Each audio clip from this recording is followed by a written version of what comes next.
una manera correcta en términos de lo que es la uvea, ¿no? La anatomía del globo ocular no es difícil, es una anatomía muy simple, pero compleja. Cuando hablo de compleja no estoy hablando de dificultad. Cuando hablamos de dificultad es que estamos hablando de algo que es de difícil comprensión. Cuando hablamos de algo que es complejo, es que confluyen muchas estructuras o muchas partes para formar uno solo. Entonces, el globo ocular es complejo porque tiene una gran cantidad de estructuras, cada una con diferentes funciones, pero muy fáciles de entender. Vamos a ver en este modelo anatómico, en este gráfico, y vamos a identificar la uvea para que de una vez entremos en materia, ¿no? La uvea es una de las tres túnicas que forman el globo ocular. Desde la parte externa hacia el interior, la capa más externa del ojo es la córnea, que está en la porción anterior, el segmento anterior, y la esclera.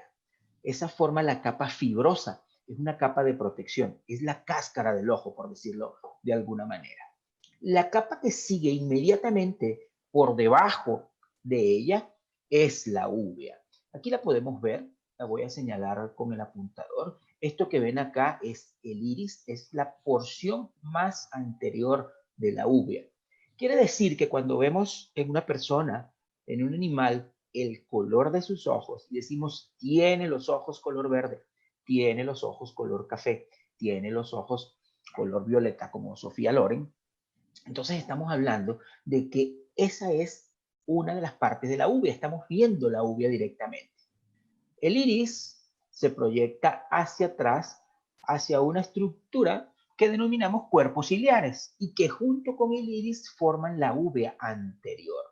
Estos son los cuerpos ciliares, están limitados anteriormente con el iris y limitados posteriormente o por contigüidad con la otra parte de la uvea que es la coroides.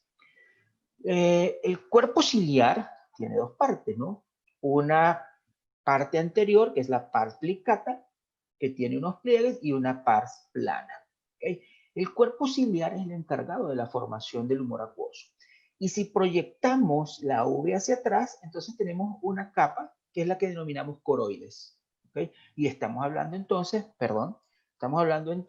de la uvea posterior. ¿Okay? Tenemos entonces una uvea anterior formada por el iris y formada por los cuerpos ciliares, por el cuerpo ciliar, y la uvea posterior, que en este caso estamos hablando de la coroides.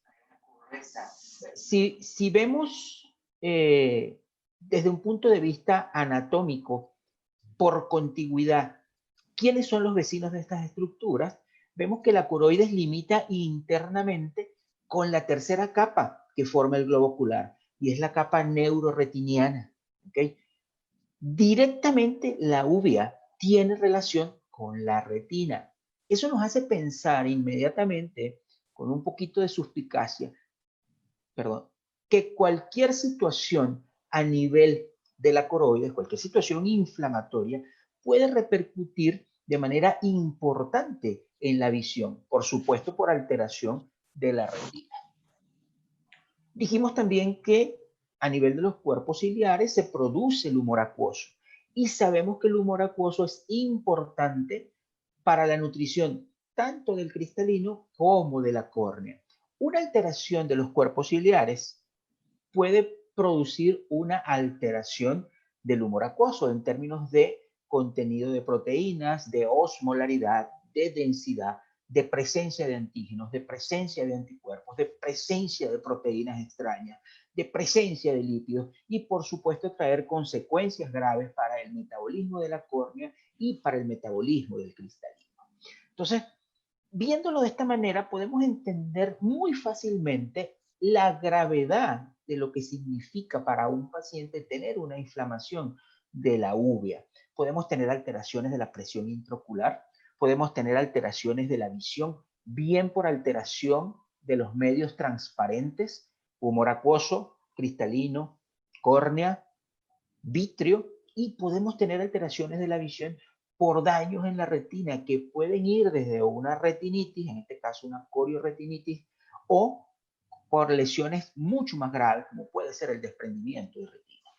Entonces, es necesario que nosotros, cuando tengamos un paciente enfrente y estemos diagnosticando uveitis, no pensemos que esto es un proceso fácil, pensemos que nos estamos enfrentando a una situación que puede complicarse más allá de lo sencillo y traer graves consecuencias para el paciente.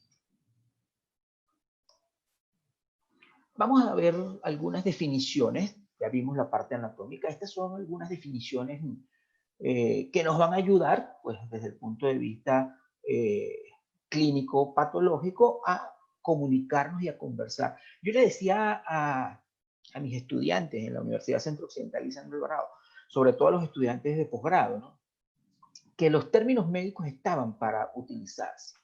Y estaban para utilizarse para que nosotros internacionalmente nos entendiéramos.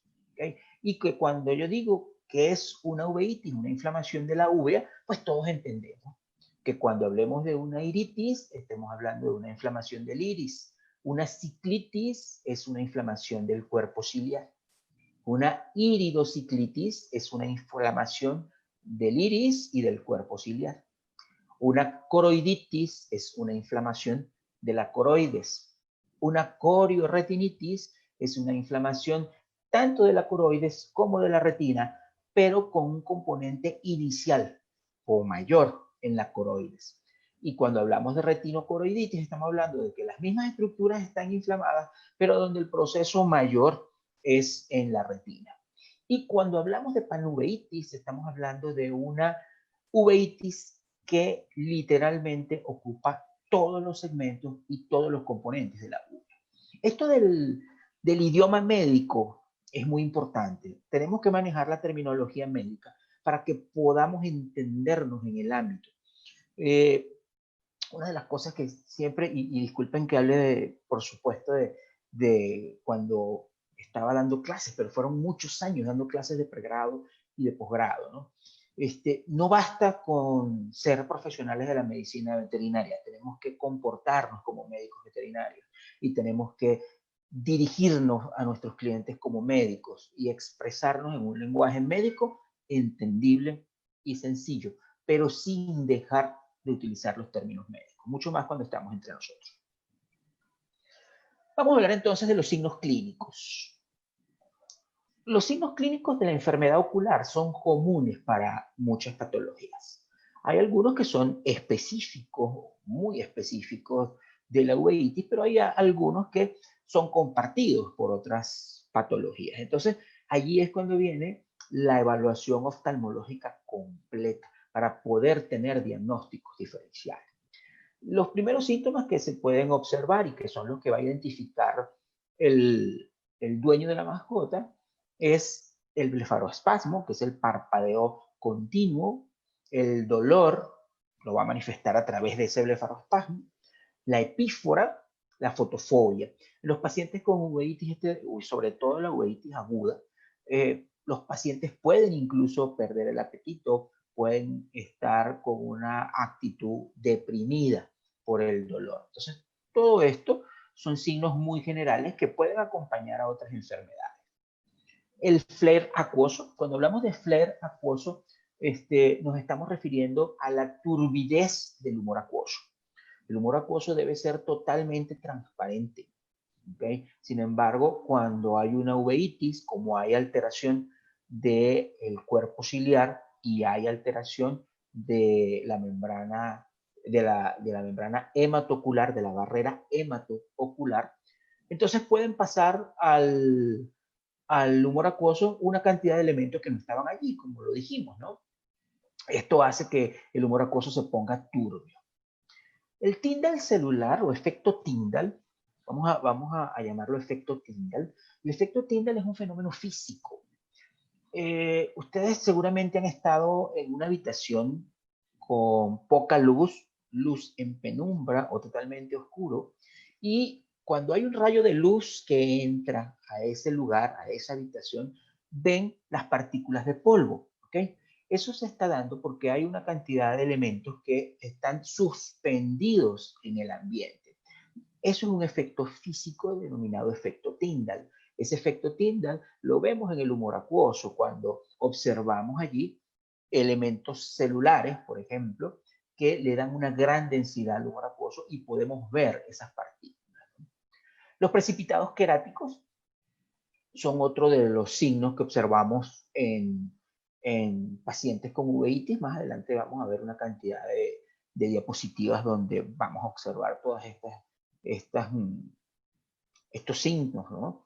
Pero es bueno que vayamos ya familiarizándonos con la terminología y con ellos. Cuando hablamos de precipitados queráticos, estamos hablando de una cantidad de agregados celulares que se fijan al endotelio de la córnea, sobre todo en la parte ventral de la córnea, y quedan allí fijados al endotelio. Lo vemos como estructuras puntiformes adheridas al endotelio. Hipopión es la acumulación de gran cantidad de células blancas dentro de la cámara anterior. Podemos denominarlo pus, ¿verdad? Este puede ser estéril o no. Puede ser estéril cuando hay una gran cantidad de células blancas y no hay un proceso bacteriano como tal. Puede ser séptico cuando tenemos allí células blancas acompañadas de colonias bacterianas. Cuando hablamos de hipema o ifema, estamos hablando de la presencia de sangre, de células rojas en su mayoría, ¿no? Allí en la cámara anterior. La hiperemia vascular es epiescleral. Vemos ojo rojo. Esto es lo que denominamos ojo rojo. Hay una hiperemia de los vasos de la epiesclera y puede haber también un aro vascular, un anillo periquerático, un anillo vascular periquerático, ya lo vamos a ver más adelante, que está en el borde de la córnea. Estos pacientes normalmente tienen una pupila normal o miótica. ¿Okay? La pupila del paciente uveítico puede tener un tamaño normal, pero puede también tener una miosis. Esta miosis puede ser muy intensa o puede haber una resistencia al midriático. Cuando colocamos el midriático, vemos que hay una resistencia a la dilatación. O cuando estimulamos el ojo con una luz puntual, vemos que la respuesta a la miosis es mayor. Es una pupila que responde a la luz con una rápida miosis. Puede haber disminución o elevación de la presión intraocular. Como los cuerpos ciliares están inflamados, recuerden que uno de los signos cardinales de la inflamación es la disminución de la función. Entonces, baja la producción de humor acuoso y eso baja la presión intraocular. Recuerden que la presión intraocular tiene que ver con el flujo del humor acuoso, la producción versus el drenaje, ese equilibrio perfecto que tiene que haber allí. Si bajamos la producción de humor acuoso, estos pacientes van a ser pacientes hipotensos. Pero en algunos casos vamos a tener ojos sumamente inflamados, con todos los signos de uveitis, pero con una presión intraocular elevada. En estos pacientes, muchas veces la cantidad de proteínas y de elementos formes celulares incluso que se encuentran en la cámara anterior son capaces de disminuir la capacidad de drenaje del humor acuoso. Entonces, a pesar de que su producción ha disminuido, también su drenaje se ve afectado. Entonces, tenemos pacientes con signos de uveitis, una uveitis clásica, pero elevación de la presión intraocular. Estamos hablando entonces de una uveitis hipertensiva. Cuando hablamos de rubiosis del iris, estamos hablando de pacientes que tienen un iris hiperémico. Y esto lo podemos ver porque en muchos pacientes los vasos sanguíneos se ven como un hiperllenado vascular o incluso cambios completos de la coloración. Puede haber hiperpigmentación del iris, puede haber edema del iris, notamos elevaciones en el iris que puede llegar hasta convertirse en o puede llegar, no convertirse, puede llegar a ocasionar una obstrucción del humor acuoso. Hay opacidad vítrea. Cuando evaluamos el fondo del ojo en pacientes que tienen coroiditis o corioretinitis o retinocoroiditis, vemos que el vítreo se hace muy opaco. Puede haber incluso desprendimiento vítreo retiniano, que también lo podemos ver en el fondo del ojo. vemos que hay edema retiniano o subretiniano y puede haber desprendimiento de retina incluso. Estas, estas situaciones llevan inmediatamente a la pérdida de la visión. Un paciente con una uveitis, con opacidad vítrea, una vitritis, es un paciente que va a tener una pérdida de la visión aguda seguramente en la mayoría de los casos. Y es una de las cosas que alarma al dueño de la mascota. En estos pacientes el manejo inicial rápido y certero de la inflamación es muy importante porque puede llegar, como les dije, a un desprendimiento retiniano y tener una pérdida completa de la visión irreversible. También una de las cosas de las cuales vamos a hablar más adelante y que es una de las cosas que quiero resaltar en la charla de hoy, en esta tertulia profesional, es la lipemia en el humor acuoso. Ahora se sabe que los lípidos juegan un papel importante en la fisiopatología de algunos tipos de uveitis. Algunas secuelas de la uveitis, no se preocupen que ya vamos a ver algunas fotos de pacientes. Yo sé que los pacientes son los que nos apasionan, pero tenemos que ir a ver pacientes ya con un conocimiento de algunos conceptos previos. En cuanto a las secuelas de la uveitis, las sinequias anteriores y las posteriores son las secuelas pues, más evidentes. Cuando hablamos de sinequias anteriores, estamos hablando de adherencias que van desde el iris hacia el endotelio.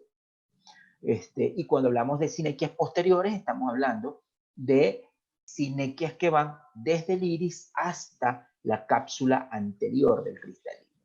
Estas sinequias, específicamente las sinequias posteriores, son muy peligrosas. Recuerden que en el flujo del humor acuoso, el humor acuoso se produce en el proceso ciliar y pasa a través del agujero pupilar hacia la cámara anterior. Si hay sinequias posteriores que sean capaces de disminuir el flujo del humor acuoso a través del agujero pupilar por esa adherencia que se está formando entre el iris y el cristalino, vamos a tener hipertensión ocular y probablemente esta hipertensión ocular pueda ser manejada a corto o mediano plazo, pero inevitablemente en algún momento puede llegar a producir glaucomas graves con pues alteraciones evidentes como iris bombé a nivel de la exploración oftalmológica. La catarata es una de las complicaciones de la uveitis, el glaucoma y el desprendimiento de retina, ya lo hemos conversado. Y los pacientes pueden tener, en este caso, atrofia ocular o tisis bulbi. En pacientes con daños severos de los cuerpos ciliares, la producción de humor acuoso baja. Hay uveitis tan graves en las cuales el parénquima del cuerpo ciliar es sustituido por tejido fibroso.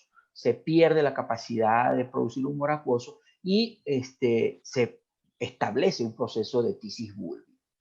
Atrofia uveal, cuando hablamos de atrofia uveal, estamos hablando de que específicamente o en su mayoría, puede ocurrir también en la coroides, pero es muy visible a nivel de iris, estas atrofias. El iris pierde parénquima, se hace delgado, puede haber desgarramientos del iris como consecuencia de uveitis crónicas repetitivas recurrentes.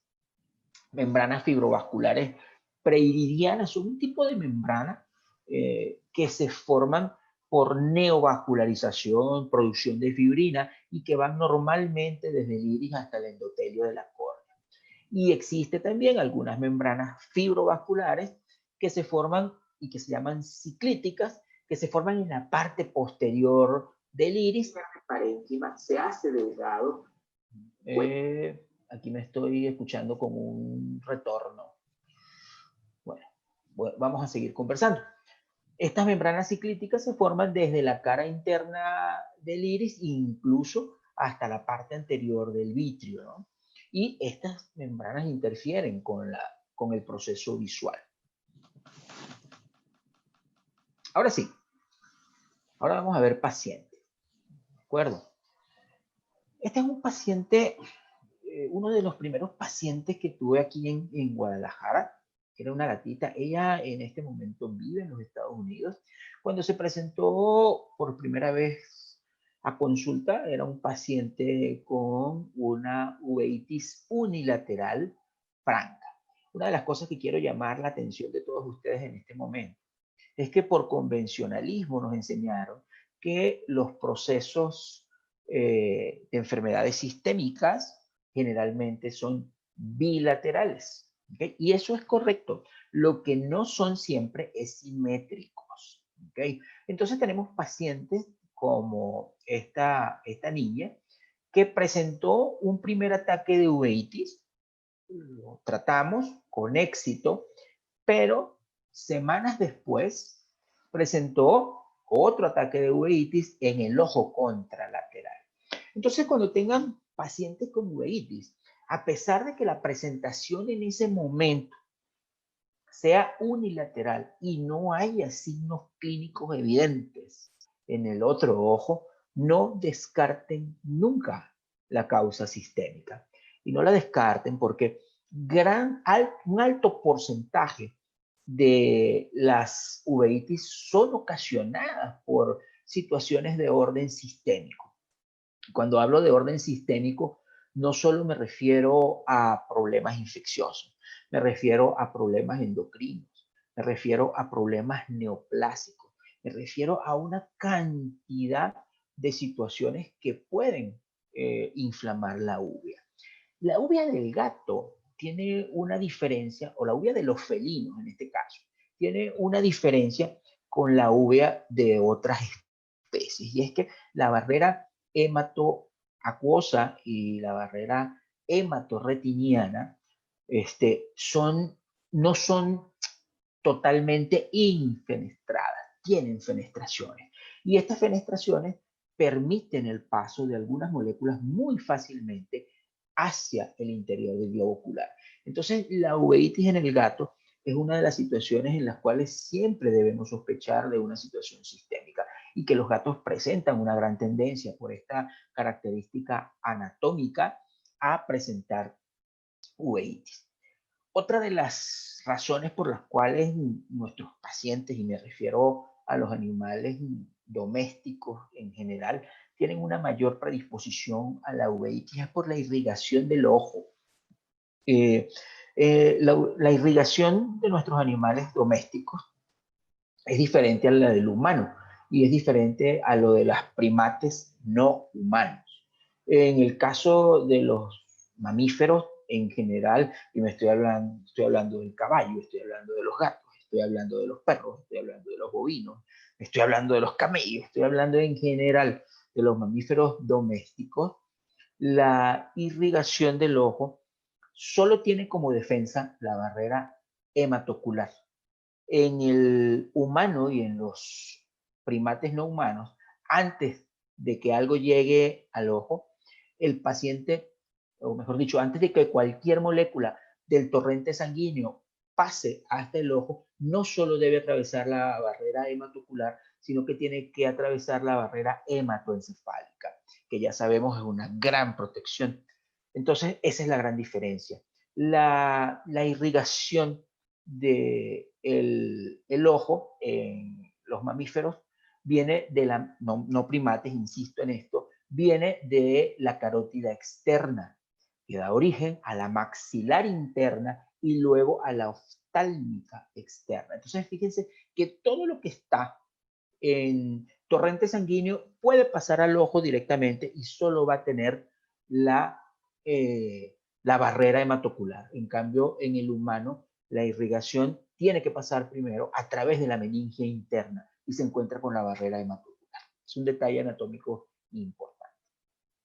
Entonces, de estas dos diapositivas que acaban de ver, lo que quiero llamar la atención de ustedes es que básicamente cuando tengan un proceso de uveitis, aunque sea unilateral en ese momento, no quiere decir que no tenga una enfermedad sistémica. Aquí tenemos otro paciente con uveitis. Bueno, miren, fíjense, vamos a volver y disculpen. Miren lo que tenemos acá.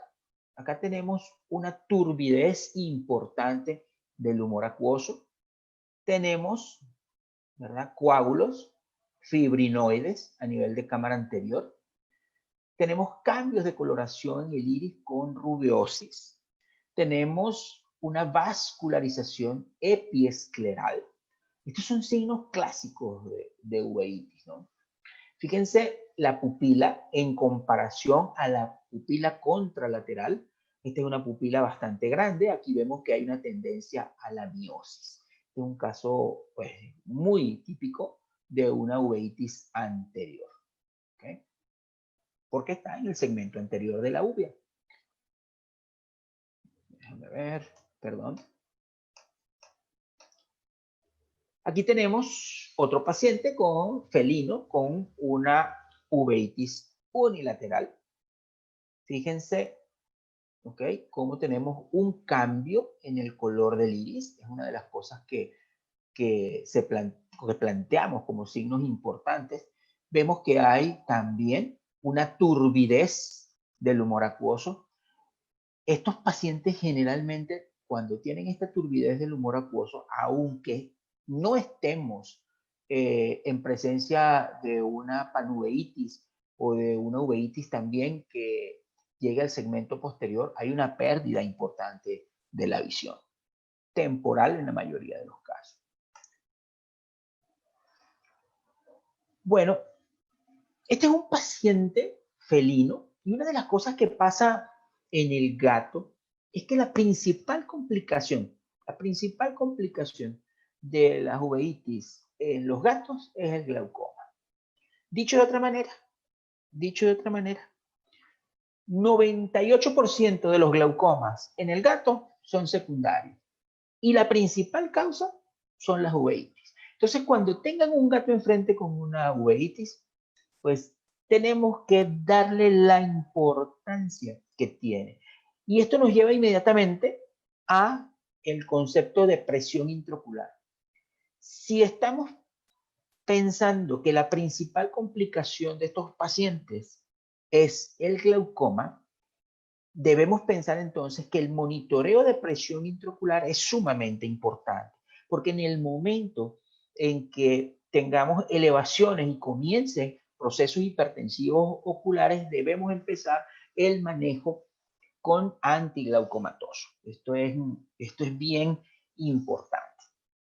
Una de las situaciones que debemos manejar en términos de antiglaucomatosos cuando hablamos de gatos es que tenemos que ser un poquito diferentes en nuestra terapéutica. Cuando hablamos de antiglaucomatosos en el gato, básicamente estamos hablando de la dorzolamida como medicación base. Los derivados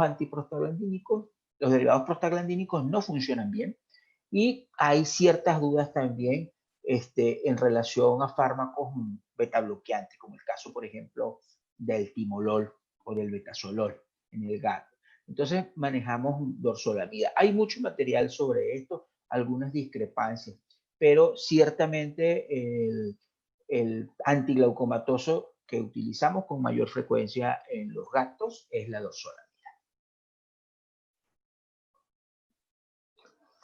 Bueno, en esta diapositiva lo que evidenciamos son algunas alteraciones o algunas secuelas de uveitis. Estos son ojos que han tenido uveitis crónica. Son pacientes que seguramente cursan con alguna enfermedad infecciosa. Recuerden que en el gato, cuando tenemos estos pacientes, es importante las pruebas diagnósticas. Tenemos que evaluar las principales enfermedades infecciosas que los gatos ocupan. En este caso estamos hablando de virus de leucemia felina, estamos hablando de síndrome de inmunodeficiencia felina, estamos hablando de peritonitis infecciosa felina.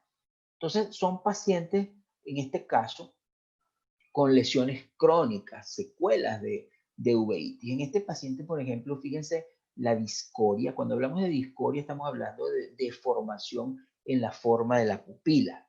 ¿Okay? Deformación en la forma de la pupila. Ambos pacientes tienen sinequias posteriores. Vemos que hay una gran cantidad de pigmento sobre la cápsula anterior del cristalino. Esto produce déficit visual.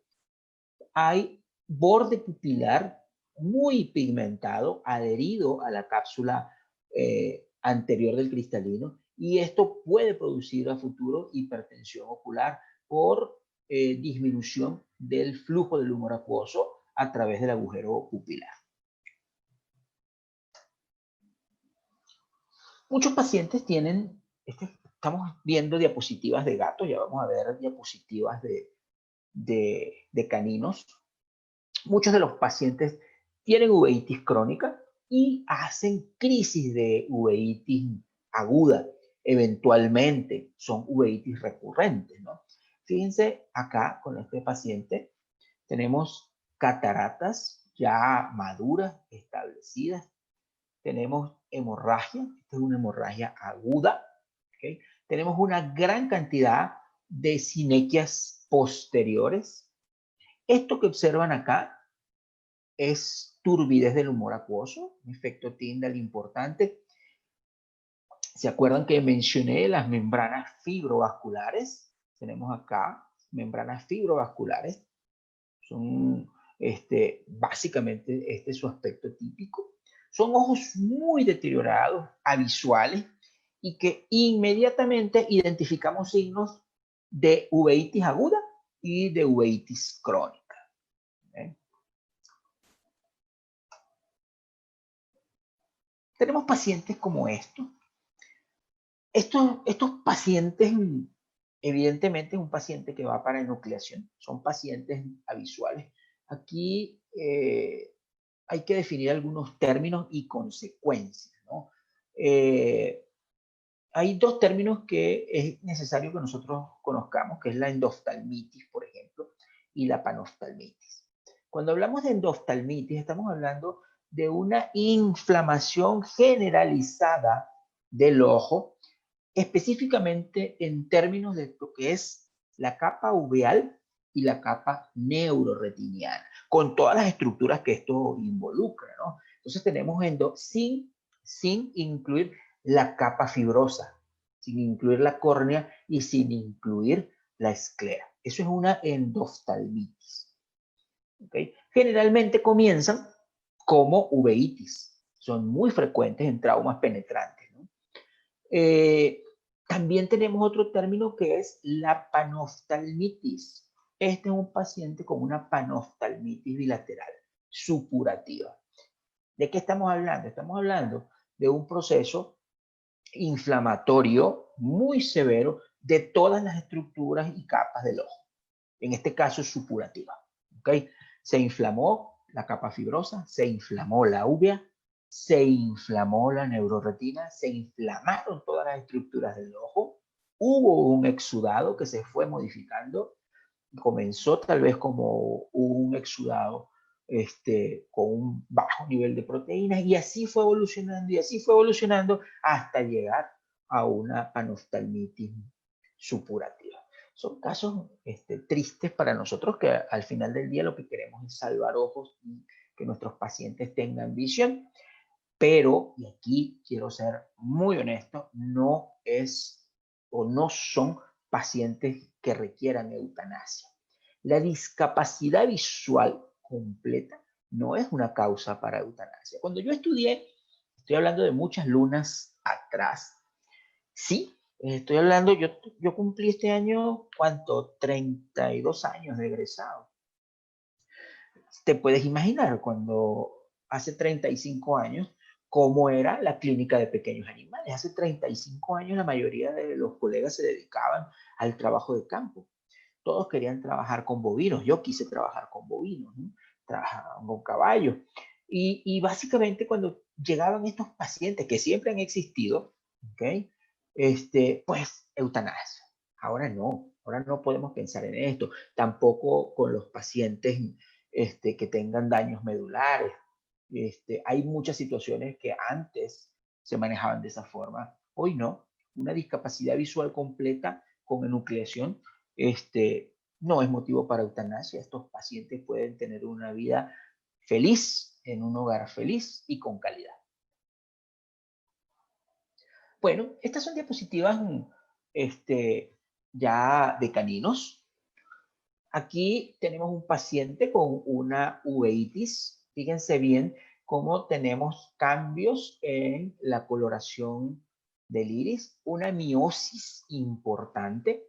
Todavía no vemos un efecto Tyndall o no vemos un flare acuoso, pero sí vemos signos iniciales de uveitis. Hay una vascularización importante, tanto de la conjuntiva con algunos vasos profundos, y ojalá pues nuestros pacientes pudieran iniciar sus tratamientos en estas fases iniciales.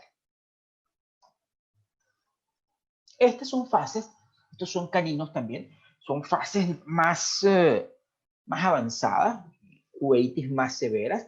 Fíjense en este paciente, por ejemplo, fíjense cómo ya hay zonas del iris donde se ha perdido la nitidez. Si ven esta zona con esta zona, aquí tenemos zonas de edema del iris, vemos algunas zonas con una rubiosis importante, vemos cómo hay hiperemia del iris, también hay una hiperemia conjuntival y una hiperemia epiescleral. Este es un paciente que además de eso tiene catarata, ¿no? Entonces es muy importante la anamnesis. Aquí tenemos, fíjense bien, este paciente es un husky siberiano de ojo de iris despigmentado. Y fíjense el color, déjame ver, fíjate el color que le está dando la terrible rubiosis que tiene. Una pupila totalmente miótica, mucho dolor manifestado por un enoftalmo y una prosidencia de la membrana nictitante. Este paciente también es otro paciente con ojo despigmentado, pero fíjense que a diferencia de los anteriores, en este paciente vemos una subluxación del cristalino. Recuerden que la luxación o subluxación del cristalino puede ser una de las consecuencias de la uveitis, también del glaucoma. ¿Okay? Pero fíjense en este paciente entonces cómo tenemos, además de los signos de rubiosis, además del cambio de coloración, además de la hiperemia conjuntival y epiescleral, tenemos también una subluxación del cristalino. Esto que ven acá, esta forma de media luna, se llama media luna afáquica. ¿Okay? A del prefijo de ausencia y fáquica de faco, de lente. Entonces es una media luna afáquica. Hay una ausencia de lente en esta zona con forma de media luna. Así lo denominamos en términos médicos. ¿Okay? Y es el indicador de subluxación de cristalino. Aquí tenemos al paciente, ya en una visión más cercana.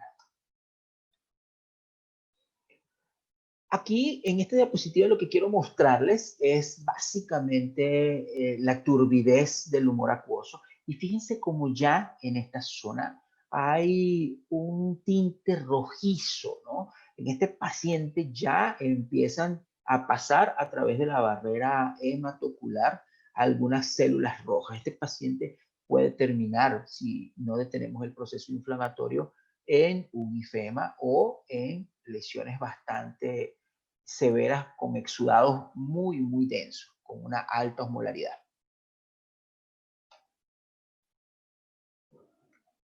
Este paciente es un paciente chihuahua que vino con una uveitis bilateral de curso agudo, mucho dolor, blefaroespasmo. ¿Se acuerdan que les hablé del anillo periquerático? Esto que ven acá es el anillo periquerático. ¿Okay? Son vasos profundos que vienen desde la uvea e invaden la córnea. ¿Okay? Esto es un indicador de uveitis. Esto lo que nos está diciendo es que hay una inflamación de la uvea anterior. Este paciente respondió muy bien al tratamiento, hicimos exámenes de laboratorio y una de las cosas que se observó en la biometría era una trombocitopenia. Posterior a ese hallazgo, hicimos descarte de hemoparásitos y fue un paciente positivo a Ehrlichia. Yo soy venezolano, vengo de un país donde la Ehrlichia es pan nuestro de cada día, igual que en nuestro país vecino, Colombia. Acá en algunas zonas hay mucha Ehrlichia, acá en México, sin embargo, Guadalajara no es una de las zonas donde podamos ver muchos casos de erliquiosis. Este paciente fue manejado con un tratamiento pues clásico para uveitis y para Ehrlichia. Utilizamos doxiciclina vía oral a 10 miligramos por kilogramo de peso cada 24 horas por 3 semanas. Utilizamos omeprazol, protectores gástricos. En estos pacientes manejamos esteroides orales, metilprednisolona oral, a dosis de 1 miligramo por kilogramo de peso. Una de las cosas que queremos evitar en estos pacientes con Ehrlichia es el síndrome de Evans. El síndrome de Evans en pacientes con ehrlichiosis aguda es una condición hematológica en la cual tenemos una trombocitopenia inmunomediada con una anemia hemolítica autoinmune. Ese es el síndrome de Evans. Y es una de las situaciones que vemos con mucha frecuencia en pacientes con ehrlichiosis. Entonces, tratamos estos pacientes con metilprednisolona oral a una dosis antiinflamatoria de 1 miligramo por kilogramo de peso. Igualmente, fue tratado, aquí en México contamos con un producto comercial que trae ciclopentolato, trae tropicamida y trae fenilefrina. Es de mucha utilidad para el manejo de los pacientes con uveitis, y en estos casos yo prefiero utilizar la prednisolona como antiinflamatorio de superficie. Utilizamos prednisolona. En el caso, pues precisamente el laboratorio Esquirón tiene una prednisolona y la utilizamos de rutina en nuestros pacientes con uveitis. Estos pacientes responden muy bien si son diagnosticados a tiempo. Aquí tiene cara de susto, pero aquí tiene cara de enfermo y aquí tiene cara de susto, ¿no? Fíjense cómo, no recuerdo exactamente el tiempo, pero estos pacientes al cabo de unas semanas, 12, 10 días, ya tienen una evolución bastante buena, bastante favorable, bastante aceptable. Bueno, fíjense, en esta diapositiva vemos anillo periquerático que nos está indicando obviamente la presión de la presencia de una uveitis. Y fíjense que hay un edema corneal que tiene algunas características. Una de ellas es un edema difuso y es un edema, si se fijan bien, con una especie de reticulaciones. Es difuso, pero fíjense que hay unas líneas, como una retícula en la superficie que está edematizada. Esta superficie edematizada, de esta manera, es un indicador de que este edema es de origen endotelial. Recuerden que cuando hablamos de uveitis, estamos hablando de humor acuoso. Y estamos hablando de un humor acuoso que puede ser tóxico para la córnea debido y que puede producir daño endotelial, inflamación del endotelio, endotelitis. Y digo que puede ser tóxico porque tiene una cantidad de elementos que pueden influir de manera negativa en su estructura, lo pueden inflamar, aparte que no nutre la córnea. Entonces, esto es el aspecto típico de una endotelitis, de un edema endotelial por una uveitis. Formar y no adiestrar, clave del éxito profesional. Una de las cosas que me gusta de Laboratorio Esquirón, desde que tuve el primer contacto con el laboratorio, es que se ha preocupado en la formación. Es que se ha preocupado en la formación. Y yo como docente, pues no me puedo sentir más feliz dando una conferencia que el estar consciente de que se está formando y no adiestrando. ¿Cuál es la diferencia?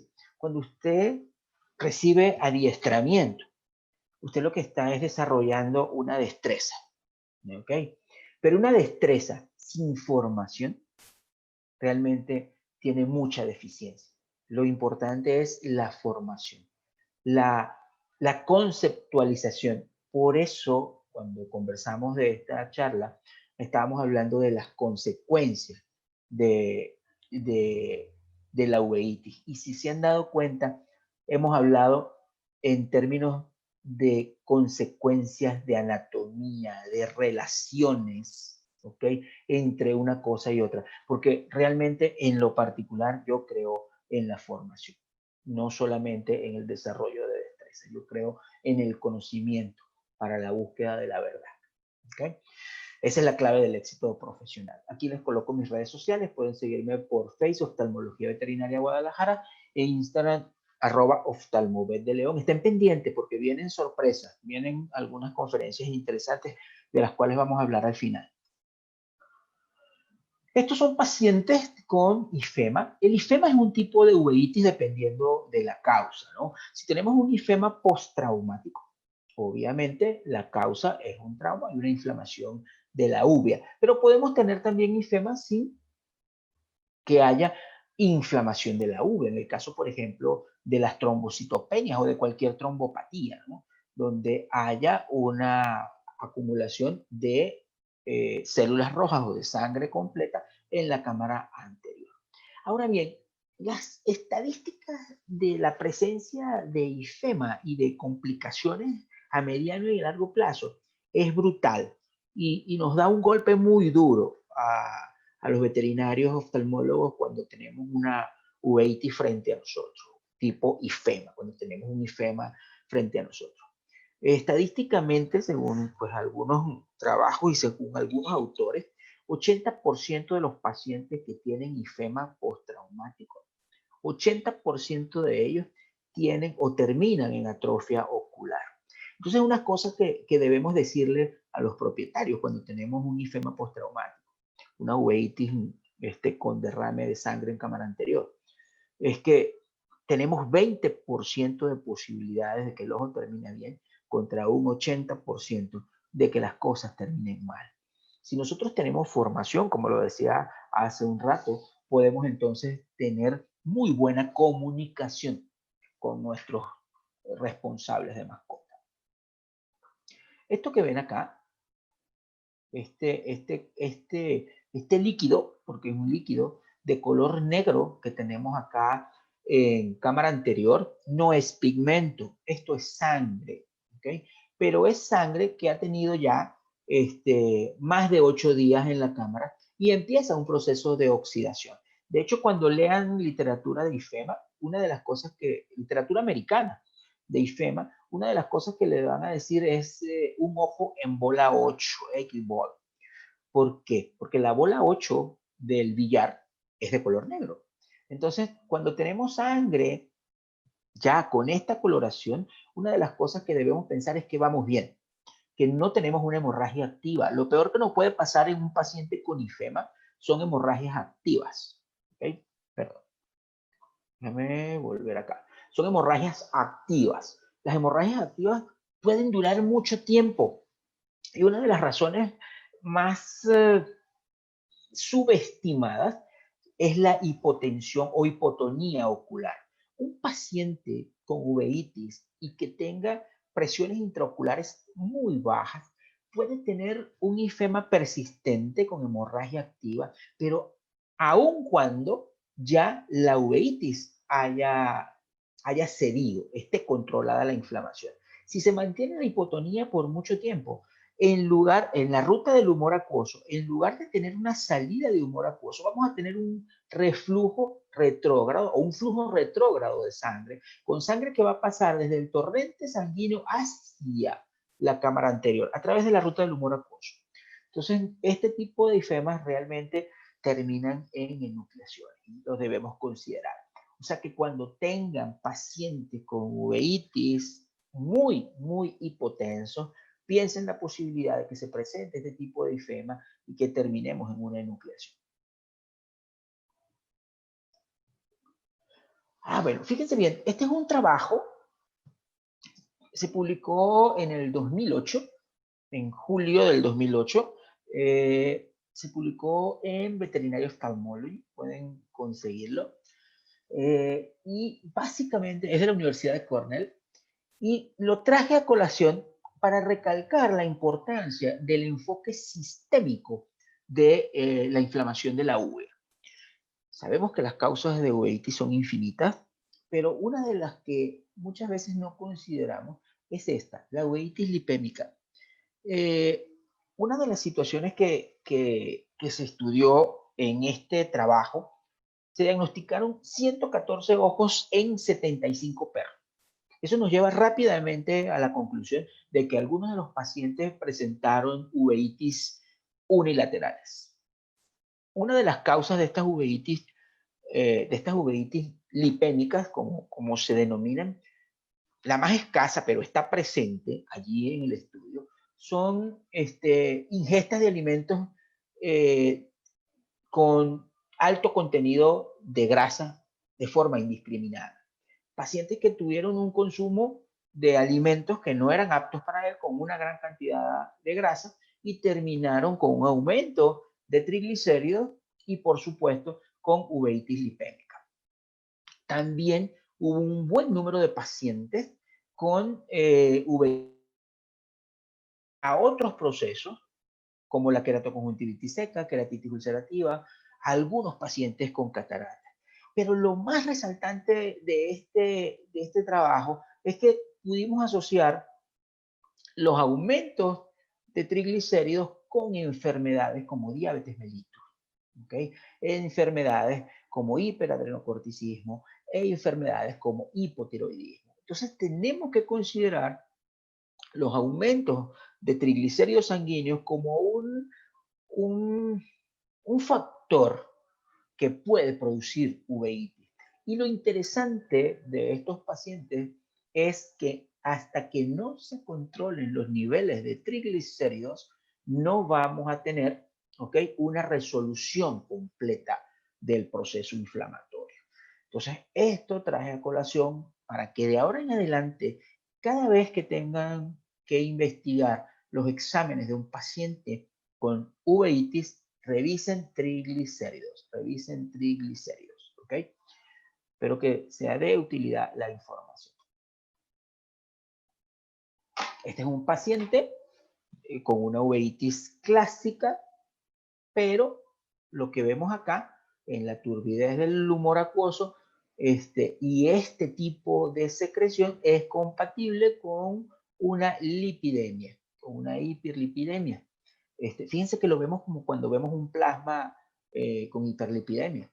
Esto probablemente sean lípidos de peso molecular elevado, kilomicrones incluso pueden estar acá involucrados. Existen algunas causas de uveitis que son inmunomediadas. Fíjense que hemos hablado de causas infecciosas, hemos hablado de causas traumáticas, hemos hablado de la presencia de lípidos. Vamos a hablar ahora de una causa que está relacionada con el sistema inmunológico, ¿okay? Es una uveitis de tipo inmune que viene acompañada de lesiones dermatológicas. Esto lo denominamos síndrome uveo-dermatológico. Hay una respuesta inmunitaria del paciente en contra de los melanocitos, ocasionando zonas zonas de despigmentación con erosión en muchos casos y acompañada de uveitis. Algunas de las zonas que se despigmentan, ¿okay?, son el borde de los labios, la nariz, fíjense como aquí hay despigmentación, aquí hay erosiones, y obviamente una de las zonas que se inflama es la uvea, aquí pacientes con uveitis, ¿no? Estos pacientes, si no se tratan a tiempo, estas uveitis son sumamente severas y terminan con desprendimientos de retina. Hay una panuveitis importante, no es supurativa en este caso, un proceso inflamatorio no llega a ser supurativo, pero sí llega a desprendimiento de retina. Entonces, cuando evalúen estos pacientes, tengan muy en cuenta que debe haber lesiones en zonas pigmentadas y en la uvea. Cuando la uvea es pigmentada, tuvimos un caso bien interesante con una inflamación dermatológica donde había lesiones a nivel de párpados. Era un husky siberiano, ¿okay? Tenía lesiones a nivel de la nariz, tenía lesiones a nivel de los pulpejos, pero la uvea no estaba afectada. Cuando se hizo la biopsia de piel, resultó compatible con un síndrome uveo dermatológico, pero era un husky siberiano de iris despigmentado. Entonces no presentaba uveitis. Fíjense en este ojo. Este ojo es de un Golden Retriever. Hay un tipo de uveitis que se llama uveitis pigmentaria del Golden Retriever. Se viene reportando desde hace aproximadamente 15, 18 años. Quiero llamar su atención para que evalúen el ojo de todos los pacientes Golden Retriever que tienen. A veces los signos clínicos son muy sutiles, ligero enrojecimiento, leves alteraciones de la presión intraocular. Puede haber cambios de coloración en el iris, como los observan acá. Fíjense que es un iris que empieza a aumentar la cantidad de pigmento y ese pigmento luego puede ocasionar sinequias posteriores, sinequias hacia la cápsula posterior del cristalino, incluso procesos inflamatorios a nivel del cristalino que pueden inducir catarata. Estos pacientes terminan perdiendo la visión si no son tratados a tiempo.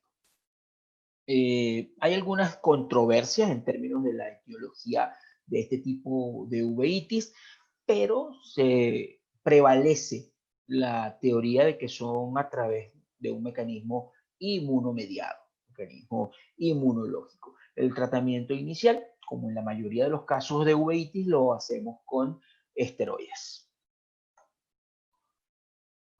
Bueno, fíjense en esta diapositiva. En esta diapositiva tenemos hipopión. Recuerden que en los signos clínicos que mencionamos al inicio de la conferencia, perdón, creo que... Ok.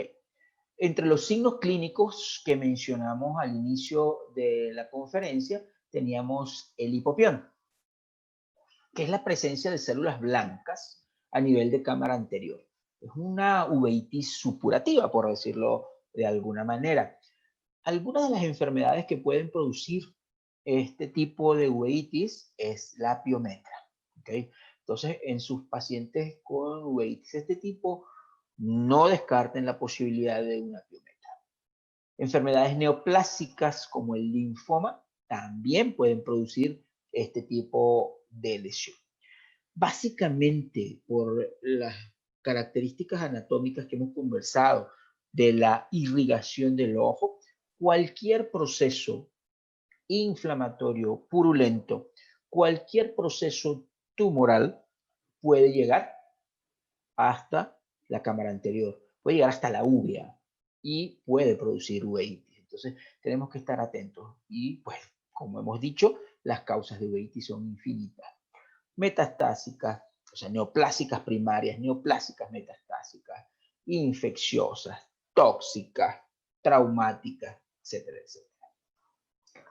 Bueno, fíjense bien, este es un trabajo de Veterinary Ophthalmology del año 2009. No es muy reciente. Y básicamente lo traje a la presentación para llamar la atención de ustedes en términos de las enfermedades infecciosas que pueden producir uveitis y de las enfermedades infecciosas que pueden producir uveitis recurrente. Estos pacientes fueron diagnosticados con Brucella canis, ¿no? Entonces, no se olviden que cada uno de ustedes trabaja en zonas con cierta prevalencia y cierta incidencia de algunas enfermedades que pueden ser endémicas. Si nosotros le preguntáramos a un venezolano acerca de la prevalencia de la Ehrlichia canis, obviamente, o a un vecino de Colombia, nos estaría diciendo que la Ehrlichia canis forma parte de sus diagnósticos comunes. Hay un trabajo que presentó la doctora Margarita Sanabria en el 2013, en el CLOVE 2013, que hablaba de las manifestaciones oculares de pacientes positivos a Ehrlichia canis. Y ahí teníamos una cantidad de situaciones oculares, o por supuesto ocasionadas por la Ehrlichia en Venezuela. Pero si le preguntáramos a un español, por ejemplo, nos diría que tiene muchos casos de uveitis, pero por leishmaniosis, Leishmania donovani, creo que es la que está en el Mediterráneo, ¿no? Si le preguntáramos a una persona, si hay personas de otros países, cada uno en sus lugares tendrá ciertas infecciones que son muy características. En algunos estados, en los Estados Unidos, por ejemplo, la presencia de micosis causan gran cantidad de casos de uveitis, ¿no? Micosis profunda, prefiero. Entonces, quiero llamar la atención para que cada quien en su lugar donde ejerce tenga presente las enfermedades propias de la región, las enfermedades endémicas de la región. Si habláramos de la zona del Caribe, por ejemplo, estaríamos hablando de dirofilaria, ¿okay? Estaríamos hablando de pacientes con dirofilaria y así sucesivamente. Este fue un trabajo que básicamente lo traje por eso, para llamar su atención no acerca de Brucella canis como tal, sino acerca de lo que son las uveitis recurrentes, las uveitis crónicas con enfermedades propias de la zona. Fíjense en esta diapositiva, esta es una diapositiva de un paciente que tiene una úlcera superficial, pero tiene también una uveitis refleja. Las enfermedades corneales como las queratitis ulcerativas pueden producir uveitis, ¿no? Este es un paciente que tuvo un arañazo de gato y este arañazo de gato, aparte, por supuesto, de la lesión corneal, originó una uveitis importante. Fíjense que hay una rubeosis bastante importante, hay ifema y los arañazos de gato son terribles, son de muy mal pronóstico. Cuando tengan un paciente con arañazo de gato, tengan una buena comunicación con el dueño de la mascota y explíquenle a lo que se están enfrentando. Se están enfrentando a uno de los pacientes más difíciles de tratar, que mayormente se complican y que, como lo he dicho, son subestimados. Muchas veces pasan por el veterinario general y lo que se les indica son unas gotas con antibióticos. Y ya, el tratamiento va mucho más allá de eso. Esto es un trabajo también de Veterinary Ophthalmology del 2013, donde hablan de un síndrome que se ha denominado síndrome de implantación séptica en perros y gatos de manera igual, y que consiste en la inoculación de bacterias que producen endoftalmitis, producen abscesos de lente por traumas penetrantes, ¿no? El arañazo de gato aquí juega un papel muy importante. El gato puede darle el arañazo, lesionar la córnea, entrar a cámara anterior y producir trauma directo con la garra sobre el lente, sobre el cristalino. ¿Okay? Esto es de muy mal pronóstico cuando el daño es severo. Lo que se recomienda en estos pacientes es ir a una facoemulsificación de urgencia, pero sabemos bien que no es un procedimiento que esté generalizado en la práctica clínica. Entonces muchos de estos pacientes terminan mal porque no pueden ir a una facoemulsificación.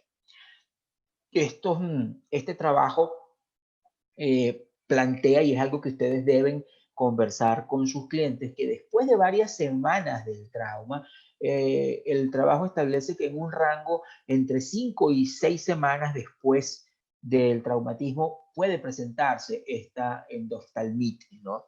Nosotros la hemos visto mucho más allá de las 8 semanas. Pacientes en los cuales tratas el trauma penetrante, en este caso el arañazo de gato o cualquier otro trauma penetrante, mejoras el cuadro clínico, 2, 3 semanas, el paciente está bien y después de las 8 semanas comienza una endoftalmitis purulenta que termina en enucleación. ¿Okay? Entonces, es una de las cosas que debemos considerar. No estoy seguro, pero creo que el término de síndrome de implantación séptica es la primera vez que se utilizó en este trabajo, ¿no? Este es un trabajo del Departamento de Patología de la Universidad de Madison, Wisconsin. Está la página, que los invito a que la busquen, tiene su página en Facebook, el Departamento de Patología de la Universidad de Madison, Wisconsin, con unas imágenes bellísimas de anatomopatología. ¿Okay? Entonces, ellos prefieren este término al término de uveitis facoclástica, ¿no? Que es el término con que normalmente nosotros llamamos a esta uveitis, a este inicio de uveitis por arañazo o por trauma penetrante sobre el lente. Se exponen las proteínas internas del cristalino, el globo ocular responde con una respuesta inmune y se presenta toda una uveitis. Entonces, este término se está utilizando cada vez más, síndrome de implantación séptica, porque al final del día lo que ocurre es eso. Lo que ocurre es una implantación de bacterias en el lente, en este caso en el cristalino. Este es un paciente con un trauma contuso, con trauma severo, pero vean que a pesar de que les decía hace un momento que 80% de estos pacientes con ifema postraumático terminan mal, este paciente afortunadamente terminó de una manera favorable. Son pacientes con panoftalmitis bilateral, pacientes que pues cuando haces un ultrasonido ves que hay hemovitrio, puede haber hemovitrio, puede haber gran cantidad de contenido purulento en la cámara vítrea, tienen licuefacción vítrea, desprendimientos de retina. Son pacientes que tienen una muy poca posibilidad, incluso, y no estoy hablando de visión, de conservar el ojo. Son focos de infección purulento. Esta es una de las consecuencias, como lo hemos conversado. Aquí pueden ver el desprendimiento de retina. Es una de las consecuencias de la uveitis, en este caso de las uveitis posteriores. Nosotros sabemos que la retina, ya como lo dijimos en un inicio, tiene una relación vecinal directa con la coroides. Entonces, una inflamación de la coroides puede generar un edema subretiniano y ese edema subretiniano puede producir el desprendimiento de retina. ¿Okay? Otra de las cosas que puede pasar, fíjense bien, y está descrito en la literatura, y muchas veces no lo consideramos, son atrofias retinianas posteriores a uveitis. Son atrofias retinianas zonulares, por zonas, que pueden ocurrir en algunas zonas de la retina y disminuir la capacidad de campo visual. La retina tiene un metabolismo muy intenso, ¿okay? Es un metabolismo muy alto que requiere concentraciones de oxígeno tan altas como las concentraciones arteriales de oxígeno. Imagínense entonces. Pero por otro lado, tenemos que los vasos capilares de la retina no tienen la capacidad como para el aporte de oxígeno del metabolismo retiniano.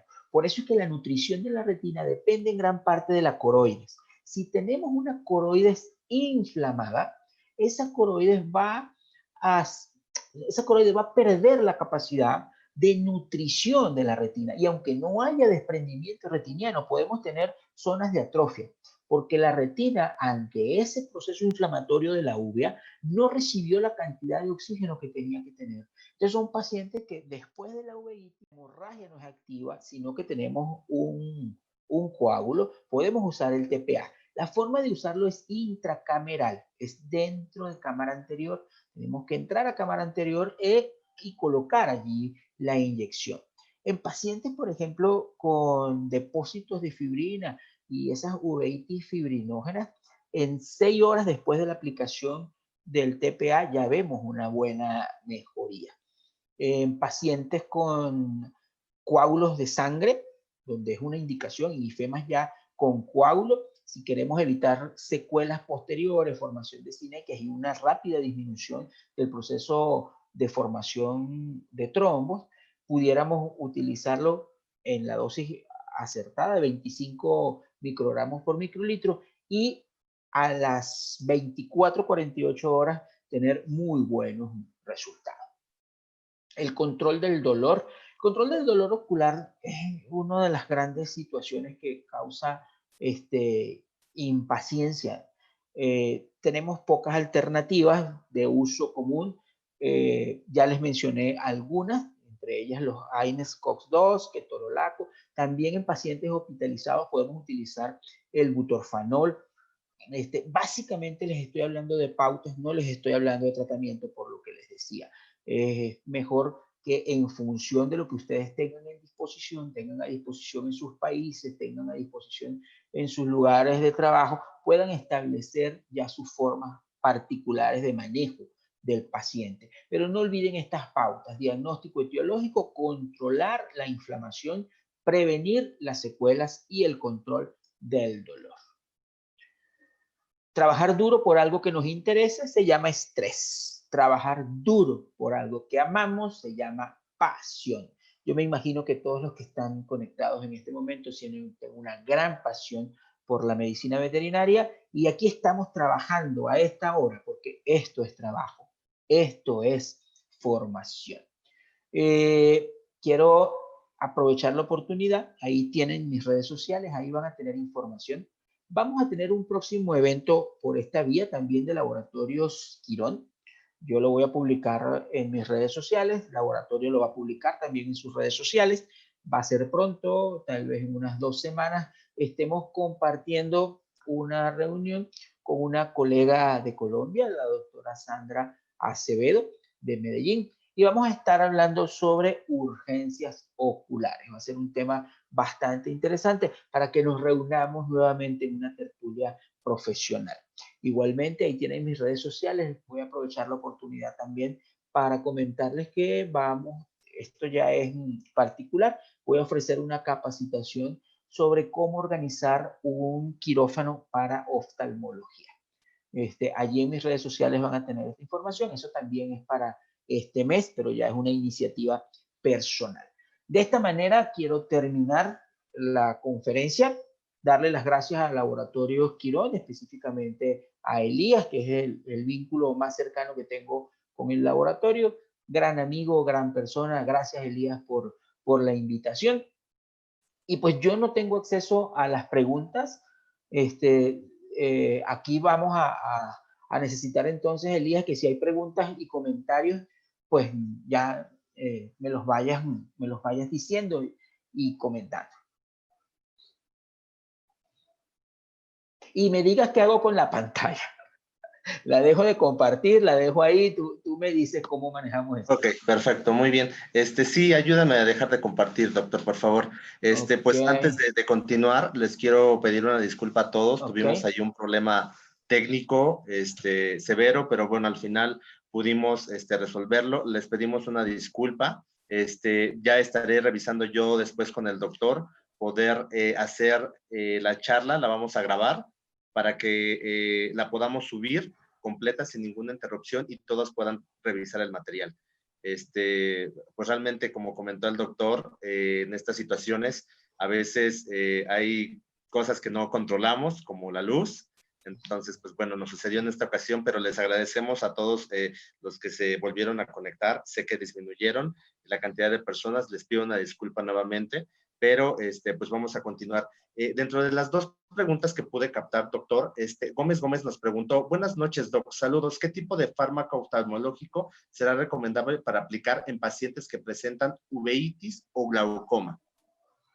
Ok, fíjense bien, es buena pregunta porque me da la oportunidad de comentar algunas cosas importantes, ¿no? Les decía que en los pacientes con uveitis en lo particular, yo prefiero como corticoide de superficie la prednisolona, ¿ok? En relación a los AINES, utilizo diclofenaco. Si existiera alguna contraindicación para prednisona y diclofenaco, como el caso, por ejemplo, de una úlcera corneal, utilizaría ketorolaco trometamina. Son fármacos con los cuales te puedes manejar. En términos de manejo oral, ya te comenté, podemos utilizar prednisona oral o podemos utilizar también el carprofeno. Me gusta mucho el carprofeno. Pero fíjate que hablaste de uveitis y glaucoma. Hay algunos pacientes que pueden tener uveitis y pueden empezar a desarrollar hipertensión ocular. En términos de... Si bien es cierto, estoy escuchando el retorno. Okay. Si bien es cierto que uno de las herramientas que tenemos a mano son los derivados prostaglandínicos como antiglaucomatosos, cuando hay uveitis están contraindicados. Es decir, si tienes una uveitis hipertensiva, piensas que está subiendo tu presión intraocular, no puedes utilizar derivados prostaglandínicos, ¿okay? Porque vas a empeorar el problema de la uveitis, obviamente por la fisiopatología de la inflamación. Entonces, lo que tendrías que usar sería inhibidores de la anhidrasa carbónica, pudieras utilizar también beta-bloqueantes, combinaciones de dorsolamida con timolol, combinaciones de dorsolamida con betasolol, funcionan muy bien para el manejo de la uveitis hipertensiva. Si la uveitis va acompañada de hipertensión ocular. ¿Okay? En términos del glaucoma, que también lo preguntaste, aparte de lo que es la uveitis, básicamente me manejo con beta bloqueantes, inhibidores de la anhidrasa carbónica, derivados prostaglandínicos. Correcto, muy bien. Gracias, doctor. La siguiente pregunta está hecha por Dani B. Kriegerman. Dice, ¿qué tratamiento recomienda para arañazo de gato? Bueno, buena pregunta. Como les comentaba, si el arañazo del gato causó penetración del lente, son pacientes que se benefician mucho de la facoemulsificación. ¿Okay? Si no tiene facoemulsificación, pues ni modo, entonces tendríamos que ir a un tratamiento terapéutico. Si utilizamos en superficie ocular, utilizamos triple antibiótico. Hay combinaciones de 3 antibióticos a la vez. Algunos de ellos traen politriacina, neomicina, generalmente trae un aminoglicósido. Básicamente utilizamos estos productos de triple antibiótico acompañados de inhibidores de metaloenzima. ¿Okay? Puede ser EDTA, puede ser suero sanguíneo, puede ser acetilcisteína. Esto es importante porque en la garra de los gatos tenemos una gran cantidad de bacterias, entre las cuales podemos tener bacterias que produzcan enzimas colagenolíticas, ¿okay? Que empiecen a licuar la córnea y se nos convierta esto en una úlcera licuefactiva. Entonces utilizamos inhibidores de metaloenzima, EDTA, suero sanguíneo, acetilcisteína, por ejemplo. ¿Okay? En los pacientes con arañazo de gato, utilizo de manera profiláctica oftaconazol en superficie ocular. Entonces tenemos 3 antibióticos, tenemos inhibidores de metaloenzima y tenemos también el uso de antimicóticos. Yo me voy con la caballería completa, ¿ok? Con estos pacientes manejo en algunos pacientes doxiciclina. La doxiciclina sabemos que tiene una buena penetración. También es un inhibidor de metaloenzimas y después de 2 o 3 días tenemos una buena cantidad de doxiciclina a nivel del sistema lagrimal que nos ayuda a mejorar la actividad o el bloqueo enzimático a nivel de superficie ocular. En algunos pacientes utilizo combinaciones de amoxicilina con ácido clavulánico o cefalosporina con quinolonas vía oral en estos casos. Estamos hablando de un arañazo de gato. No utilizo corticosteroides de superficie. No están contraindicados los corticosteroides en cualquier úlcera corneal. Tampoco, obviamente, un arañazo de gato vamos a utilizarlo. El TPA sería una buena alternativa a estos pacientes. Una vez que se produce el arañazo de gato, hay una gran actividad mediada por fibrinógeno en la cámara anterior. Se pueden beneficiar del uso de TPA. Utilizo AINES, como ya lo hemos dicho, entre los AINES prefiero el carprofeno, pero definitivamente en arañazo de gato me voy con la caballería completa. Y aún así, recuerden lo que hablamos, el síndrome de implantación séptica es real, existe como existe el coronavirus y por eso estamos haciendo estas actividades. Y después, hasta de 8 semanas después, hemos visto pacientes que desarrollan endoftalmitis supurativas terribles. Correcto, muy bien. Gracias, doctor. Tenemos la siguiente pregunta por Morwen Tinubuel. Dice, ¿la dorsolamida es mejor para uveitis que el tratamiento de inflamado intraocular o depende del caso? Ok, la dorsolamida es un antiglaucomatoso. ¿Okay? No todas las uveitis se tratan con antiglaucomatosos. Estamos hablando de uveitis. Utilizamos dorsolamida en gatos, por ejemplo, que tienen uveitis y empiezan a desarrollar hipertensión ocular. Utilizamos dorsolamida en perros que tienen uveitis y empiezan a desarrollar hipertensión ocular, pero lo suspendemos inmediatamente después que la presión está estable y hacemos un desafío, ¿no? Y una vez que el proceso uveítico ha disminuido de manera tal que no corramos el riesgo de que la presión intraocular vuelva a subir. La dorsolamida no es un fármaco que utilicemos de rutina en pacientes con uveitis. Lo utilizamos en pacientes que desarrollan hipertensión ocular secundaria al proceso uveítico. Correcto, muy bien. La doctora Claudia Salinas Martínez pregunta, ¿en dónde está su clínica? Estamos en Guadalajara, Jalisco, México. Estamos ubicados en la colonia Moderna. Puedes ubicarnos en Facebook por Oftalmología Veterinaria Guadalajara. Ese es el nombre de nuestra veterinaria. Solo nos dedicamos a oftalmología, no hacemos otra cosa. Y puedes ubicarnos por Instagram como Oftalmovet de León. Estamos en la colonia Moderna en Guadalajara.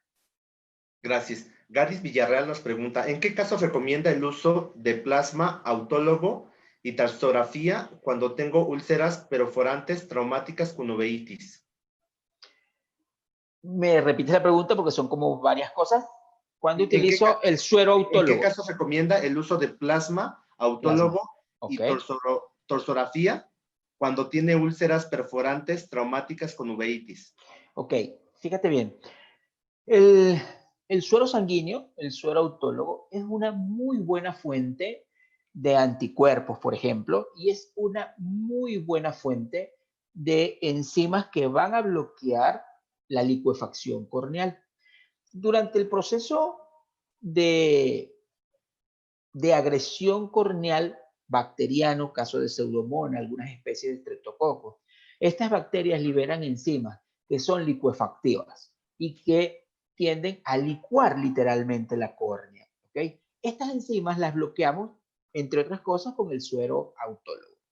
Una de las cosas que causa un poquito de confusión es creer que el suero autólogo va a ayudar como la panacea a la reparación corneal. Sí hay factores de crecimiento a nivel del suero autólogo, pero en una cantidad limitada. Entonces, para ser un poquito más concreto, yo utilizo suero autólogo cuando quiero inhibir enzimas que me están licuando la córnea, en úlceras licuefactivas, cuando quiero prevenir una úlcera licuefactiva, cuando quiero un aporte de anticuerpos directamente sobre la córnea. Recuerden que la córnea es avascular. Cuando quiero mejorar la reparación corneal, administro plasma rico en factores de crecimiento, que era lo que antes se denominaba plasma rico en plaquetas. ¿Okay? Eso es medicina regenerativa. A través del plasma rico en factores de crecimiento, tengo factores de crecimiento. ¿Okay? ¿Puedo aplicar las dos cosas? Claro que sí. ¿Okay? Puedes preparar suelo autólogo, puedes preparar plasma rico en factores de crecimiento, porque tienen elementos comunes en proporciones diferentes. ¿Okay? Ahora bien, tarsorrafia en un paciente con una uveitis o una perforación corneal con uveitis, algo así fue la pregunta. Una tarsorrafia es una de las medidas de oclusión secundaria que, si bien es una forma de solucionar, no es la que mejor beneficio nos va a dar. En los pacientes en los cuales tenemos perforación corneal, tendríamos que utilizar otro tipo de cirugía. Tendríamos que utilizar un flap pediculado, una membrana biológica. Una tarsorrafia va a ayudar, probablemente. ¿Tenga los mejores resultados? Seguramente no. ¿Okay? Entonces, vienen todas las condiciones o las situaciones. Oye, yo vivo en un lugar donde es lo que tengo disponible. Hazlo. No hay un colega que esté capacitado en cirugías de mayor envergadura, pues vas a tener que hacerlo. Lo que tienes que estar claro es que hay muchas técnicas quirúrgicas que podemos usar, pero los beneficios de cada una van a ser diferentes. Entonces estamos hablando de una perforación corneal con prolapso de iris, posiblemente, y hacer una tarsografía no vas a tener los mejores resultados. Debería ser una técnica un poco más sofisticada. No está a la mano, lo entiendo. No tienes a quién derivar, lo entiendo. Entonces ahí viene la palabra mágica, formación. Y a la vez que te vas formando, entonces vas desarrollando destrezas y vas comprando equipos para crecer en ese tipo de cirugía.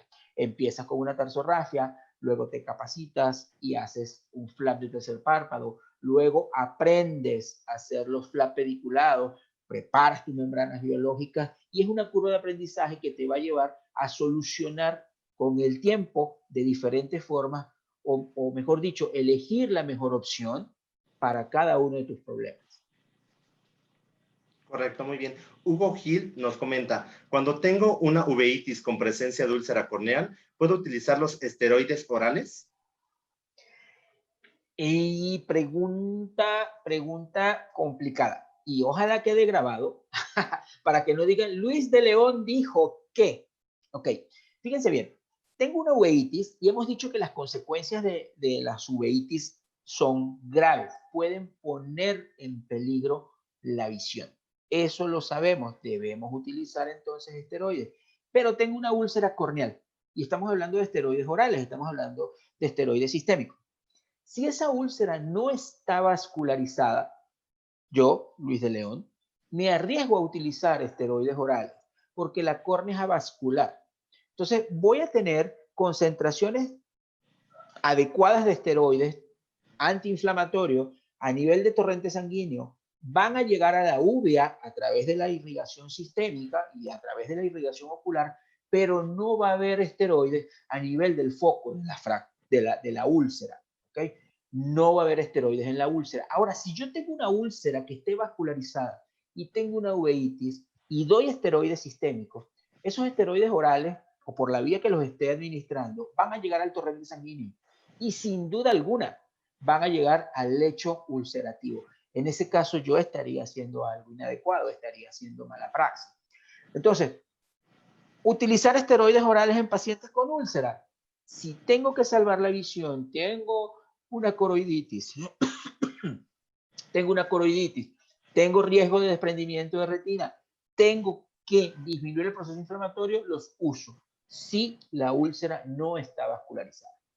Que quede grabado, Luis de León no dijo se pueden usar esteroides en úlceras corneales.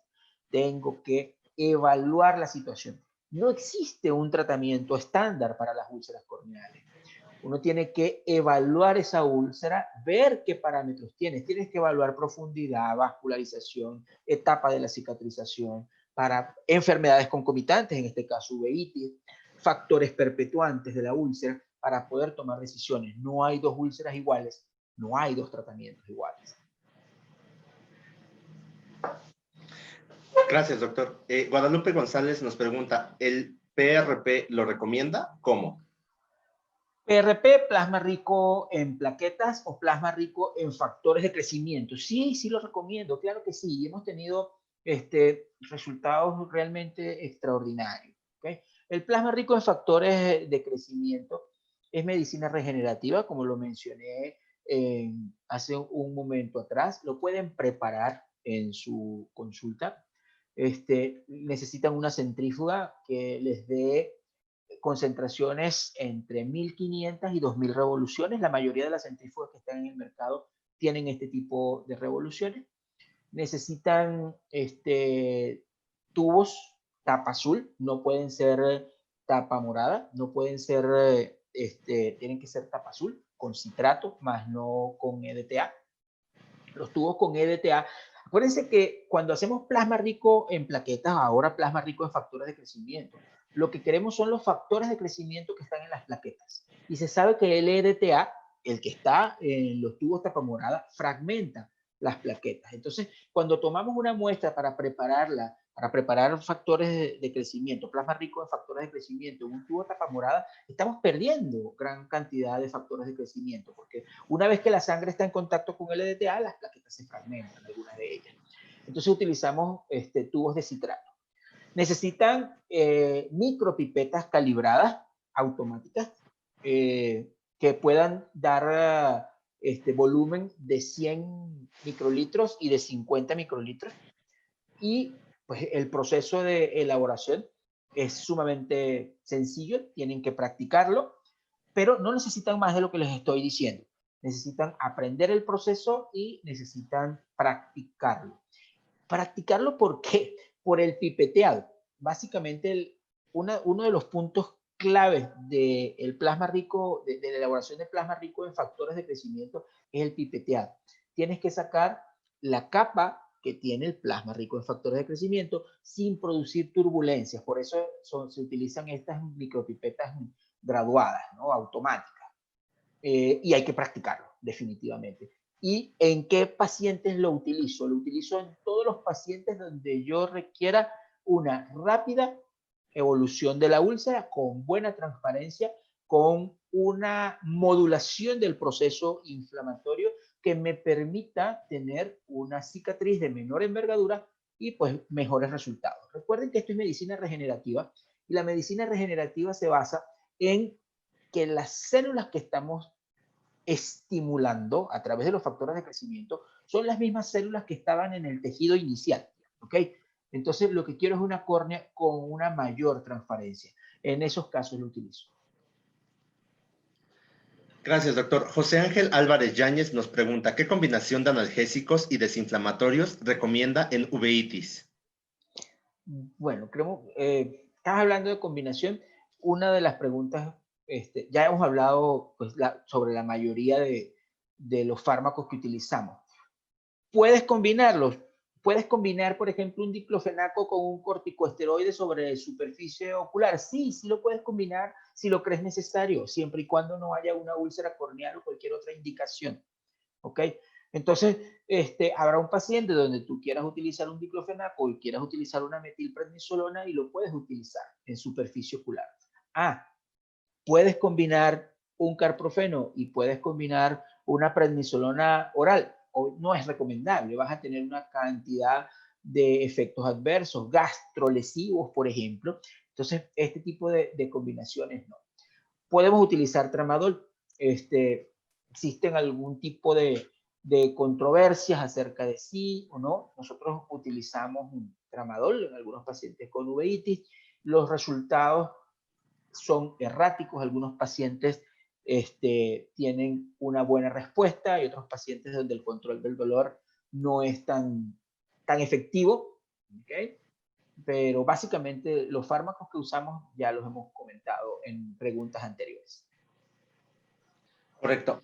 Alexis Monterde nos pregunta, ¿cuáles serían sus... Montes. Lo tengo como Alexis Monterde. Ok. Pensé que era mi amigo Batman. ¿Cuáles serían sus pruebas complementarias indicadas para el diagnóstico de la uveitis? Hablando que hay anterior y posterior. También he leído diferentes literaturas y mencionan de un tracto uveal. Doctor, ¿me puede ayudar? Ok, fíjate bien. ¿Qué hacemos como pruebas diagnósticas? En términos de pruebas diagnósticas, utilizamos, primero que todo, biometría hemática, química sanguínea. ¿Okay? Es una de las cosas que nos ayudan. El ultrasonido ocular es otra de las pruebas complementarias que nos ayudan bastante. Allí vas a tener una idea de cómo está ese proceso inflamatorio. ¿Okay? Lo vas a ver a través del ultrasonido.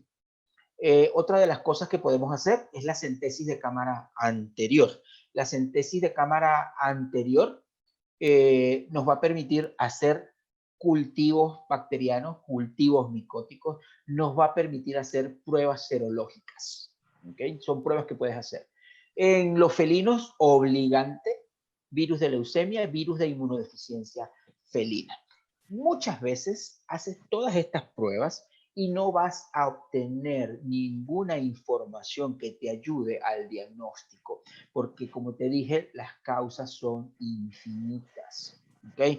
¿Qué hacemos con estos pacientes? Una vez que has hecho todas las pruebas y has descartado pruebas y no tienes un diagnóstico definitivo. Estos pacientes entran a una categoría donde hablamos de uveitis idiopática. ¿Okay? Son aquellas uveitis donde no tenemos una causa y donde se sabe gran parte de ellas son mediadas por el sistema inmunológico. En algunos pacientes tenemos este tipo de uveitis, ya que el ojo puede comportarse como un ganglio linfático y es capaz de promover la formación de células B, linfocitos B y linfocitos T a nivel de extraocular. Luego, estas células se dirigen hacia el ojo y empieza una producción de antígenos anticuerpos y comienza un proceso de estimulación antigénica crónica. Gran parte de las uveitis que no son diagnosticadas como uveitis idiopática, gran parte de ellas mediadas por el sistema inmunológico. Mira, cuando me hablas de tracto uveal, me imagino que estamos hablando de la uvea, ¿no? De la uvea como un todo. ¿Okay? Gracias, doctor. Luis Aguayo nos pregunta, ¿qué pasa si no se trata la uveitis? Mira, las consecuencias de no tratar una uveitis pueden ser devastadoras. Una de las cosas que puede pasar y que pues más lamentamos son los desprendimientos de retina. Y no te estoy hablando solamente de los animales, estoy hablando del humano. Las enfermedades, las inflamaciones de la uvea pueden originar desprendimientos de retina. Esta es una de las situaciones que más preocupan. Cuando hablamos del gato, el glaucoma, ¿ok? Los pacientes felinos con uveitis, la gran mayoría, si no son tratados de forma adecuada, terminan en glaucoma y terminan en enucleación. Tienes que retirar el ojo. Hay algunos procedimientos quirúrgicos que utilizamos en otras especies y que funcionan bien en otras especies y en el gato definitivamente no, donde la enucleación es básicamente la única alternativa que nos queda. Entonces yo te diría que como consecuencias mayores, la pérdida del globo ocular y la pérdida de la visión son inminentes si no tratamos una uveitis. ¿Y por qué? ¿Por qué si no la tratamos? Porque, como les decía en la pregunta anterior, el globo ocular se comporta, o la uvea en este caso, no es el globo ocular, se comporta como un ganglio linfático, es inmunológicamente activo para promover la formación y la migración de células inflamatorias. Entonces se convierte esto en un círculo vicioso. No controlo la inflamación, hay más mediadores de la inflamación. Al haber más mediadores de la inflamación, hay más quimiotaxis. Incluso hay memoria inmunológica. Entonces, estos pacientes definitivamente tienen, pues, si no son tratados, muy mal pronóstico. Gracias. Ivy Edita Barrantes Avella. Ivy, ¿cómo estás? Qué gusto que estés escuchando. Es una amiga. Nos pregunta, ¿qué tipo de membrana biológica es la que más usa para una oclusión con buenos resultados? Vale, mira, básicamente el tipo de membrana, o dicho de otra manera, ¿en qué baso mi decisión al utilizar una membrana? En dos cosas. ¿Qué tanto el aporte mecánico de la membrana? O sea, ¿qué tanta resistencia va a tener esa membrana en donde la estoy colocando? ¿Okay? Si yo necesito una fuerza mecánica de oclusión, probablemente me vaya con una cápsula renal, probablemente me vaya con una túnica albuginia, probablemente me vaya con alguna otra membrana que no tenga actividad biológica activa. Estas son las más comunes, cápsula renal y túnica albuginia. ¿Okay? Si yo quiero una membrana que aparte de que me ocluya, me dé actividad biológica, me voy con una membrana amniótica. La diferencia está, por ejemplo, si vemos una cápsula renal y vemos una membrana amniótica, que la membrana amniótica es más débil, tiene un menor efecto mecánico, pero un mejor efecto biológico.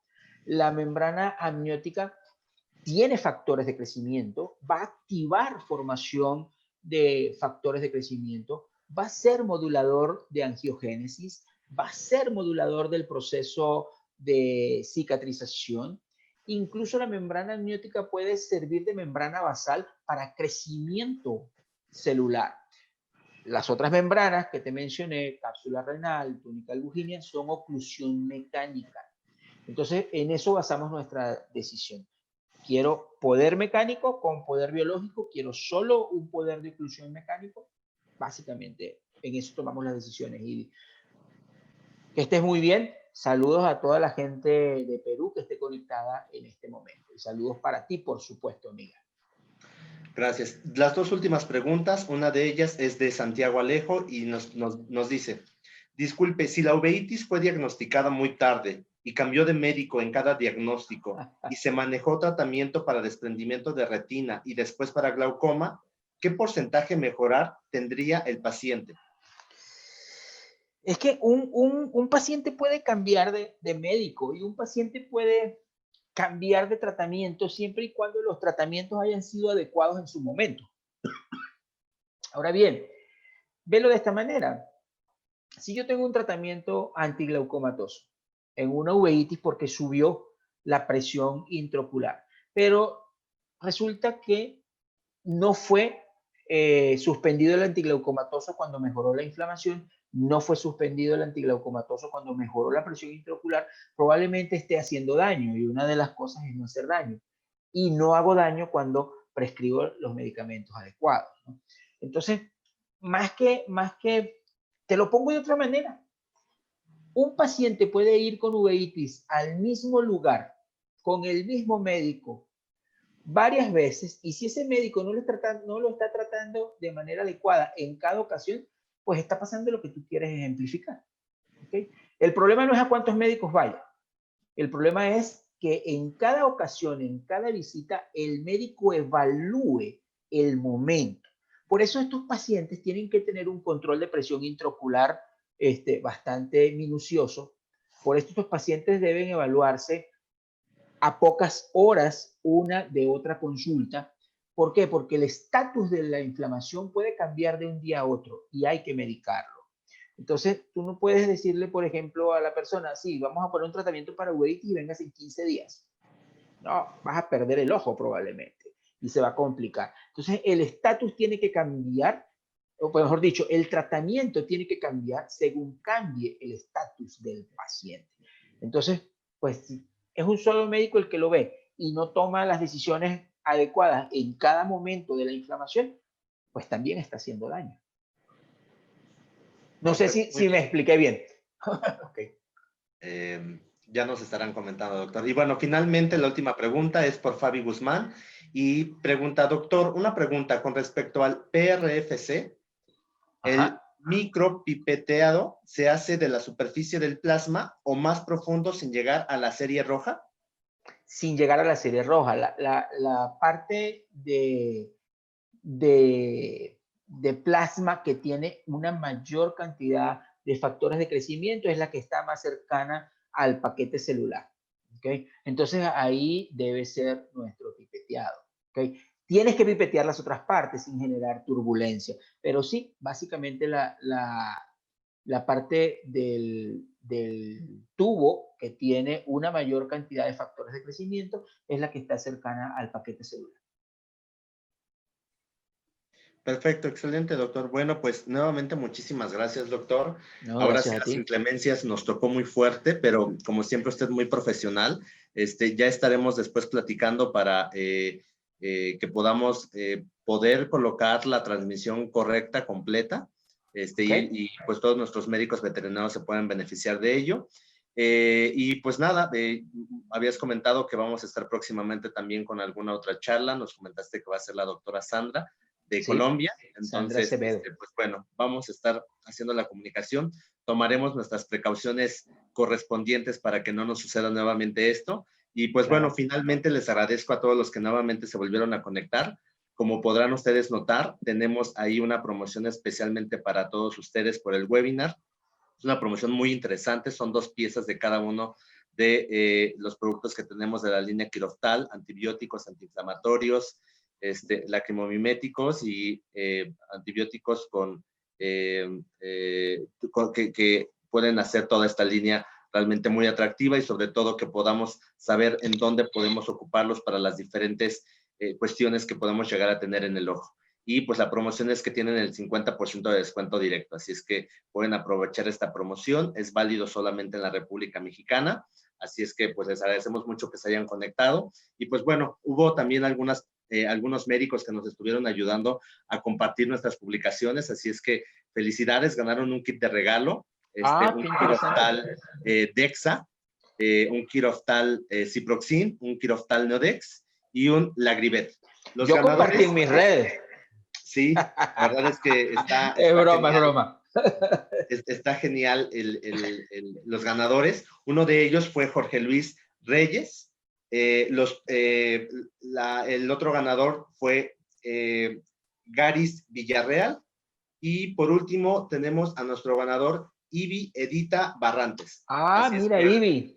Así es que, pues bueno, ya los estaremos contactando próximamente para que les digamos cómo les vamos a poder entregar esta promoción y pues les agradecemos mucho que nos hayan seguido. Nuevamente una disculpa por la situación que sucedió, son situaciones que a veces llegan a pasar, pero vamos a tomar las precauciones para en futuras ocasiones. Así es que muchísimas gracias, doctor, nuevamente por toda la información. Gracias a ti, Elías. Gracias. Como siempre, muy valiosa, muy profesional usted, y pues estamos en contacto. Que tenga un excelente Gracias noche. a todas las personas Muchas que gracias asistieron. a todos los médicos veterinarios. Chao, chao. Hasta luego.